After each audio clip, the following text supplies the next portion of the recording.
ഈ പറയുന്ന സ്ത്രീലമ്പടന്മാർ എന്താണ് കാട്ടിക്കൂട്ടുന്നത്? നിങ്ങൾ വന്ന തെളിവുകളും ഈ ഇതിന് ഇരയായ ആളുകൾ പ്രകടിപ്പിച്ച ആശങ്കകളും പരിശോധിച്ചാൽ കാണാൻ കഴിയുന്നത് എന്താണ്? എന്തുകൊണ്ടാണ് അവർ തെളിവുമായിട്ട് മുന്നോട്ട് വരാൻ ഇതേവരെ തയ്യാറാകാതിരുന്നത്? ആ കാര്യങ്ങൾ നമ്മൾ ഗൗരവമായി കാണേണ്ട ഒരു കാര്യമാണ്. വെറും ഭീഷണിയല്ല, നിങ്ങളെ കൊന്നു തള്ളും എന്നതാണ് ആ ഓരോരുത്തരും ഉയർത്തിയിട്ടുള്ള ഭീഷണി.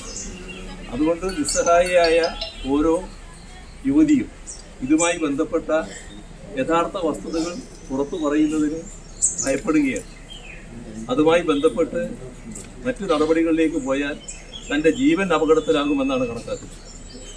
ഇത്തരമൊരവസ്ഥ എങ്ങനെ ഒരു രാഷ്ട്രീയ പാർട്ടിയുടെ ഉത്തരവാദപ്പെട്ട പ്രവർത്തകരുടെ ഭാഗത്ത് വരുന്നുവെന്നാണ് ആലോചിക്കുന്നത്. ഇതുമായി ബന്ധപ്പെട്ട് നിരവധിയായ പ്രശ്നങ്ങളാണ് ഉയർന്നു വന്നുകൊണ്ടിരിക്കുന്നതെന്നുള്ളതാണ്. ഇപ്പോൾ വന്നതിനേക്കാളും അപ്പുറത്തുള്ള കാര്യങ്ങളും ചിലപ്പോൾ വന്നേക്കാം എന്നതും നാം കാണേണ്ടതായിട്ടുണ്ട്.